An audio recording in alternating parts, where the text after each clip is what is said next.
जो शिवरात्रि के दिन मेरे मंदिर में दिया लगाएगा या बेलपत्री के पेड़ के नीचे जो दीप प्रज्वलित करेगा, उसके घर में लक्ष्मी सदा के लिए विराजमान रहेगी। जीवन में अगर बहुत तकलीफ है, बहुत कष्ट है, आपको पहले भी कहा फिर कहते हैं, पनत्री पड़ेगी।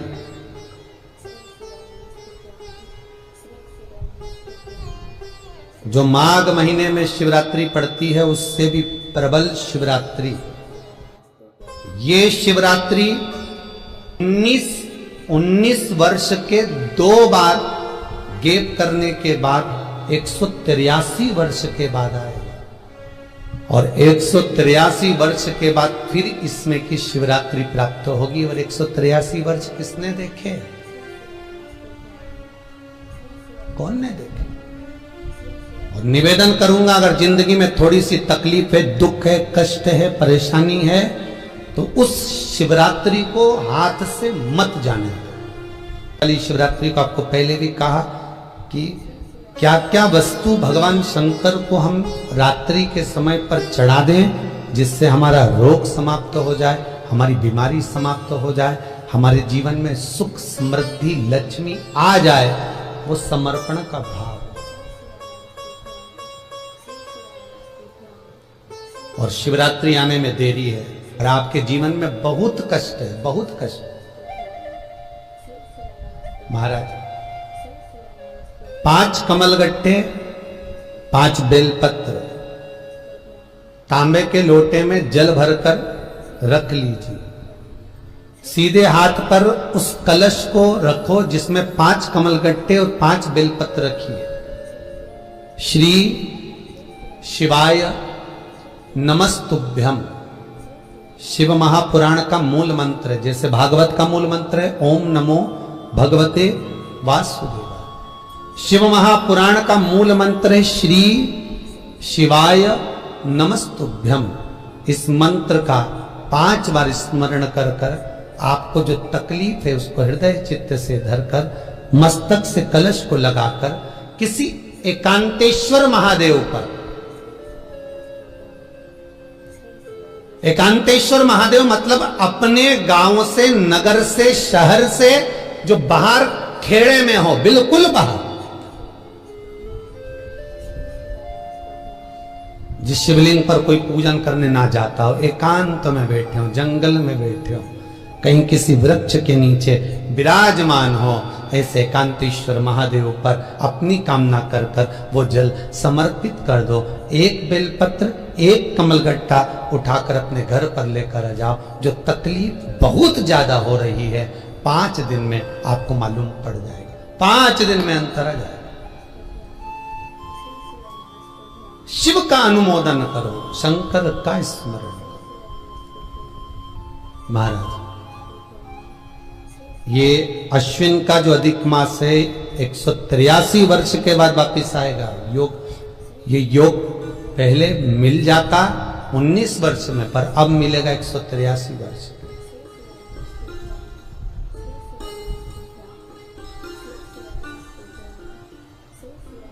एक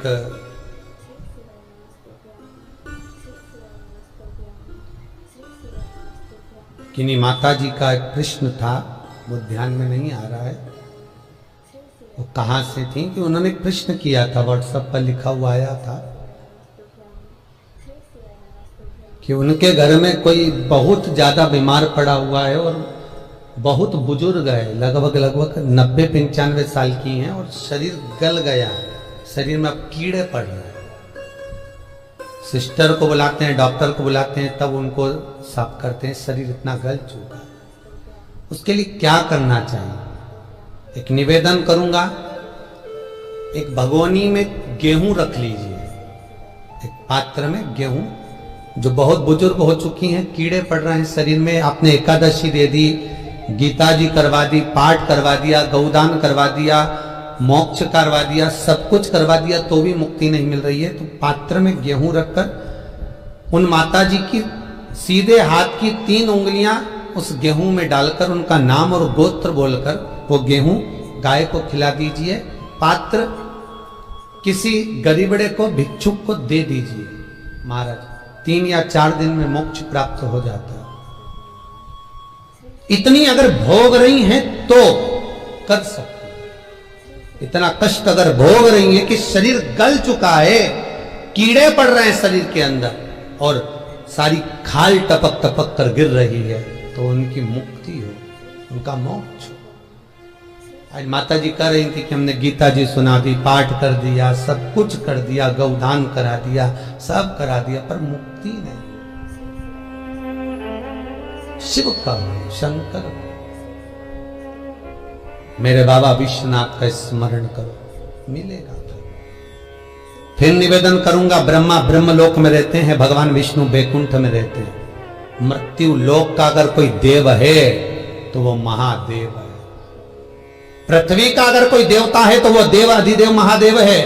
पर हमारी आदत है, हम पड़ोस की काकी आती है तो उसको प्रणाम करते हैं, मासी सास आती है तो उसको नमन करते हैं, चाची सास आती है तो उसको नमन करते हैं, और घर में सास बैठी रहती है उसको कभी नमन नहीं करते। आदत है ना हमारी।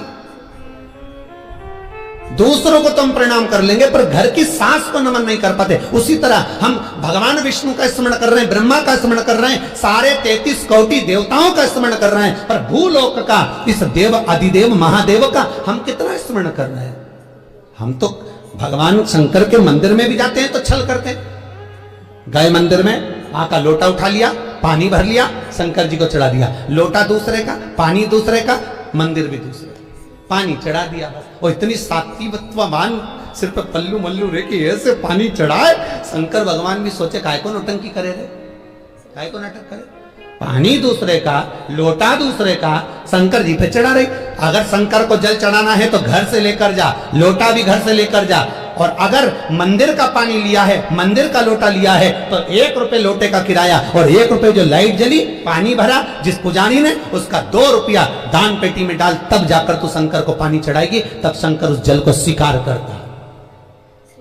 किसी की लगी लगाई थाली मिल जाए पूजन की और तुम सिर पे पल्लू लेके कुंकू चावल रोली बोली सब चढ़ा दो, और बेचारी वो बाद में आए तो देखे तो यहाँ सब साफ, तो क्या भगवान स्वीकार करेगा? भगवान ऐसा स्वीकार नहीं करे। फिर निवेदन है, बरसाती मेंढक मत बनो रे, अच्छे से सेवा करो, थोड़ी करो पर अच्छी करो, घर से पानी लेकर जाओ।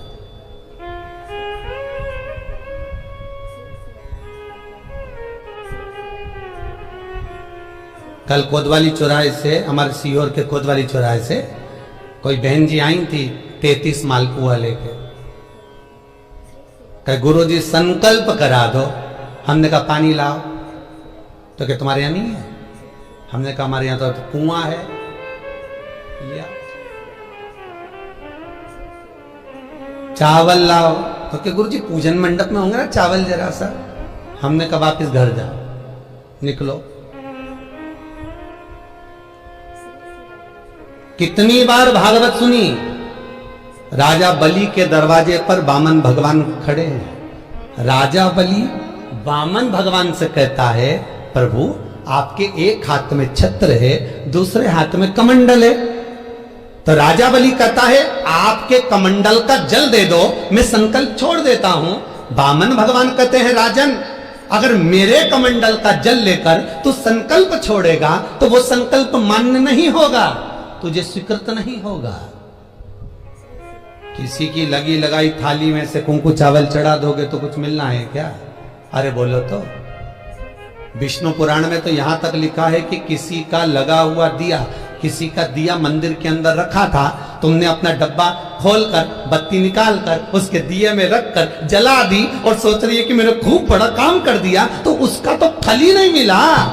विष्णु पुराण कह रही है खुद का दिया, खुद की बाती, खुद का दीप अगर जलाती तो फल मिलता। किसी मंदिर में तुम रोज डब्बी लेकर जाओ, बत्ती लेकर जाओ, मना नहीं है, पर उस मंदिर में पहले से 5 दिए, 7 दिए, 11 दिए तुम रख कर आओ तो जलाओ।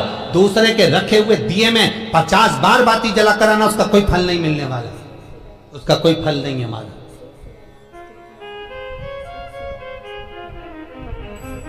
खुद का जल लेकर जाओगे, खुद का लोटा लेकर जाओगे तो फिर यहाँ तो स्वयं भागवत कह रही है, राजा बलि के सामने वामन भगवान कहते हैं, राजन तेरे कमंडल को लेकर आ, उससे संकल्प छोड़, अगर मेरे जल का संकल्प छोड़ेगा तो उसका कोई फल नहीं मिलने वाला। राजा बलि अंदर गया, जाकर भी उसने कर्म बेकार कर दिया। राजा बलि ने क्या, कमंडल लाना था खुद का, उठा लाया शुक्राचार्य जी का, शुक्राचार्य जी का कमंडल उठाकर लाया, इसलिए शुक्राचार्य जी कमंडल के अंदर जाकर बैठ गए, एक आंख लगाकर देखते रहे, जल बाहर नहीं निकलने दिया शुक्राचार्य जी ने कि मेरे कमंडल का जल कैसे निकल जाए भला। फिर भी राजा नहीं माना, तब एक कुसा खींचकर उसकी टोंटी में दी तो शुक्राचार्य जी की आंख फूट गई। शुक्राचार्य जी ने कहा, राजा बलि तू जान नहीं पाया, मेरे कमंडल का जल लेकर गया और मेरी आंख फूटी है, मैं तुझे श्राप देता हूं कि तू सत्ता से विहीन हो जाएगा। राजा बलि की पूरी सत्ता चली गई, पूरी सत्ता मात्र कमंडल के जल के कारण चलेगी। तो आप अगर दान करने जा रहे हो, आप कन्या दान करने जा रहे हो, आप गौ दान करने जा रहे हो, आप वस्त्र दान करने जा रहे हो, आप मालपुए का दान करने जा रहे हो, आप स्वर्ण दान करने जा रहे हो, तो जल चावल आपका होना चाहिए, संकल्प आपका होना चाहिए, दूसरे का नहीं। इसलिए नैमिषारण्य में जो 108 शिव महापुराण की पोथी बिठाई, तो वहां जो संकल्प छूटा आपके घरों में छुड़वाया, घर के अंदर। और 15 अक्टूबर को जो शिवरात्रि का उत्सव रात्रि को 9:20 से 10:20 पर इसी टीवी चैनल पर जो हम कराएंगे, उसका संकल्प आप अपने घर में बैठकर छोड़ना, यहां नहीं, अपने घर में। और अगर कोई यहां आता भी है तो साथ में पानी की बोतल लाओ, चावल लाओ, पूजा की थाली लाओ, फिर बैठो। अपना संकल्प अपना होना, उसका फल हजारों गुना प्राप्त होता है। दूसरे का जल, दूसरे का चावल स्वीकार कर लिया, उससे फल की कामना नहीं है, मिलता। फिर भले 4 घंटे तक तुम ढोलक बजा बजा के गाओ, तांबा का हंडा में तातो धरा पानी, और नींद आए भोला नवा के रहूंगी, भोले को अपना बना के रहूंगी। शंकर भगवान भी बोले पूरी रात गाए तो भी नहीं आऊं मैं, तो जा गाय को है बोले ना। शिव को मनाने के लिए आडंबर की जरूरत नहीं है, शंकर को मनाने के लिए बहुत साधना करने की भी जरूरत नहीं है। शंकर तो कहते हैं 3 बार ताली बजा दो, बम बम बोल दो, उतने में भी राजी हूं। पानी नी भी चढ़ाए चलेगा, ताली नी भी बजाए चलेगा, बम बम नी भी बोला चलेगा। शंकर का शिव महापुराण की कथा कहती है, इतना भी ना बने तो मेरे मंदिर के सामने से निकल कर चले जा, उतने में भी कल्याण कर दूंगा। ये भी ना बने तो मेरे मंदिर का शिखर देख ले, शिखर दर्शनम सर्व पाप नाशनम, मात्र शिखर का दर्शन कर लेने पर भी मैं तेरे पाप क्षीण कर देता हूं, समाप्त कर देता हूं, तेरी जिंदगी खुशियों से भर। शिव करें उतने में भी संतुष्टि,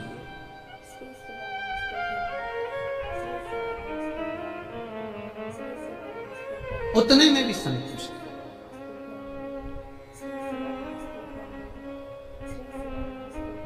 शंकर का अनुमोदन करने वाला, शिव का स्मरण करने वाला है।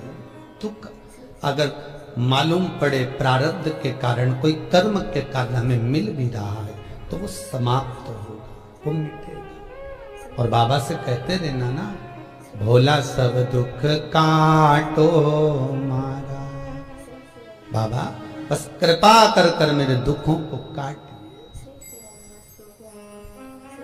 बाबा बोले शिव उस बुजुर्ग से कहते हैं, तुम्हें कर्म का भोग भोगना पड़ेगा। बाबा ये कर्म का भोग मनुष्य क्यों भोगता है? शंकर कहते हैं पूर्व में जो कर कर आए हो उसके अनुसार फल मिलता है।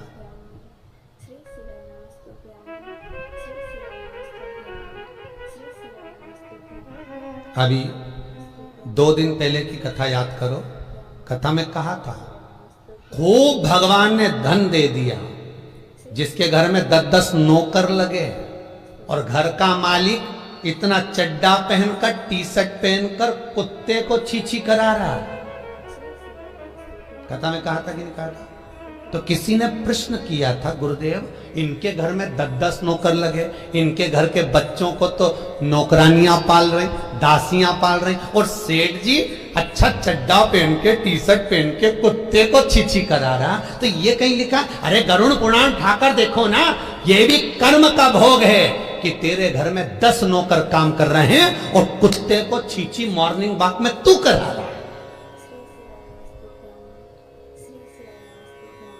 तुमने भी देखा होगा जितने लोग टीवी पे कथा सुन रहे हैं, सही बताओ ईमानदारी से, अपनी अपनी स्वीकृति भेजना हो व्हाट्सएप पे जरूर। देखा होगा कि नहीं देखो, सुबह सुबह लोग कुत्ता इतनी शान से घुमाए, कुत्ता इधर जाए तो वो इधर, कुत्ता उधर जाए तो वो उधर। हमें ये समझ में नहीं आया कि ये कुत्ते को घुमा रहा है कि कुत्ता इसे घुमा रहा है। वो इधर जाए उधर, उधर जाए उधर, उधर कहां। इसलिए निवेदन मत बुरे कर्म कर बंदे, वरना पछताएगा। भगवान की आंखों से तू बच नहीं पाएगा, तू बच नहीं पाएगा। कर्म का भोग भोगना पड़सी पड़ेगा, चाहे रो के भोगो चाहे हंस के। इसलिए निवेदन है खूब बढ़िया चकाचक खाओ पियो मौज करो, जिंदगी अलमस्त जियो। कितनी भी जिंदगी में दुख आए रोना नहीं, सुखी रहना, मुस्कुराते रहो, क्योंकि आखिरी में जो फोटो टंगेगा वो तो मुस्कुराने वाला ही टंगेगा। तुम भले जिंदगी रोके निकाल, फोटो में तो तुम स्माइल देते ही मिलोगे, माला टंगी रहेगी मुस्कुराते। जित्तों के घर भी जाके देखोगे तो मुस्कुराता हुआ फोटो मिलना है, रोता हुआ किसी का नहीं मिलेगा, भले जिंदगी कितनी भी रोके निकाल। चित्त वृत्ति को लगाओ भजन में, कीर्तन में, स्मरण में। जितना समय गया जाने दो, जो बचा उसको शंकर में लगा दो, शिव में लगा दो। महाराज कर्म का भोग भोगना है, गति प्रारब्ध की। दूसरी जो प्रारब्ध की गति है उसको कहा तीव्र प्रारब्ध। इसके भोग को अगर तुम भोग रहे हो, दुख आया है तो संत सतगुरु की शरण में जाकर कहो, दुख मिटेगा। तीसरा है तीव्रतम प्रारब्ध। इस प्रारब्ध में अगर बहुत ज्यादा दुख आ गया तो कुछ ना करिए, एक काम करो, एकांत में बैठकर शिव का स्मरण करिए, शंकर का भजन।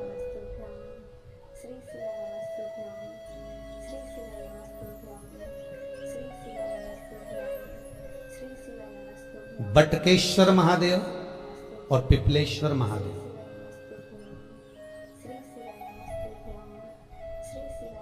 पिपलेश्वर महादेव जिस जगह पर दधीची ऋषि की धर्म पत्नी सुवार्च के सम्मुख में दधीची ऋषि के प्राण देवता ले लेते हैं, अस्थियों का कंकाल हो जाते हैं दधीची वाले। उनकी धर्म पत्नी रोती हुई अपने पेट पर पत्थर मारती है गर्भ को नष्ट करने के लिए। वहां शंकर भगवान प्रकट होते हैं पीपल के पेड़ के नीचे। शिव जी का नाम पिपलेश्वर महादेव हुआ। जो बालक पीपल के पेड़ के नीचे जन्मा उसका नाम पिपलाद हुआ। दो महादेव अपनी पुस्तिका में लिख कर रख लो, एक बटकेश्वर महादेव और एक पिपलेश्वर महादेव। अदालत में कोई कार्रवाई चल रही है, अदालत में कोई केस चल रहा है, अदालत में कोई बात चल रही है, नहीं जीत मिल रही, नहीं विजय मिल रही, हार गए, पेशियां लगा लगा कर, एक बार बड़ के पेड़ के नीचे बालू मिट्टी का शिवलिंग बनाकर उसकी पूजन करो। पूजन अर्चना कर कर दही 3 चम्मच नाम लेकर चढ़ाओ जिसके साथ केस चल रहा है, और 3 चम्मच दही चढ़ाकर उस दही को उठा लो और रुमाल पर उसके छापे लगा लो, सफेद रुमाल पर। भगवान शंकर की पूजा अर्चना कर कर जल में विसर्जन कर दो बटकेश्वर महादेव का नाम लेकर, और उस रुमाल को घड़ी बनाकर रख लो। अगली पेशी जब हो उसको साथ लेकर जाओ, केस जल्दी निपटेगा, विजय प्राप्त होगी। मात्र 3 सोमवार करिए बटकेश्वर का स्मरण। उसी तरह पिपलेश्वर महादेव, कितनी भी बड़ी जिंदगी में रोग हो, चाहे कैंसर जैसा हो, लीवर हो, किडनी हो, कितना भी बड़ा रोग हो, भगवान पिपलेश्वर महादेव का स्मरण करिए। पीपल के पेड़ के नीचे शंकर भगवान के शिवलिंग का निर्माण कर कर उसकी पूजन अर्चना करिए, उस पर शहद चढ़ाइए। पीपल का वृक्ष, आंवले का वृक्ष, शमी का वृक्ष, बेलपत्र का वृक्ष, ये औषधि पूर्ण है महाराज। डॉक्टर ने कह दिया डायलिसिस कराना जरूरी है, तो एक बार इस शिव महापुराण का उपाय जरूर करना। डायलिसिस कराने से पहले 5 छोटे छोटे पीपल के पत्ते लेना, शंकर जी का शिवलिंग का निर्माण पीपल के पेड़ के नीचे करना। मट्टी का पार्थिव शिवलिंग निर्माण कर कर उसकी पूजन कर कर बेलपत्री 5 चढ़ाकर 5 पीपल के पत्ते 5 शमी के पत्ते शंकर पर चढ़ा देना। आरती पूजन करना, शमी का पत्ता बेलपत्र छोड़कर 5 पीपल के पत्ते उठा लेना। जिस व्यक्ति को डायलिसिस का बोला है उस व्यक्ति को 5 पत्ते पीस कर छान कर पिला देना। 3 दिन बाद फिर जाकर डॉक्टर को चेक करवाना, डॉक्टर डायलिसिस का मना कर देगा। लीवर किडनी अपना काम करना प्रारंभ करेगा।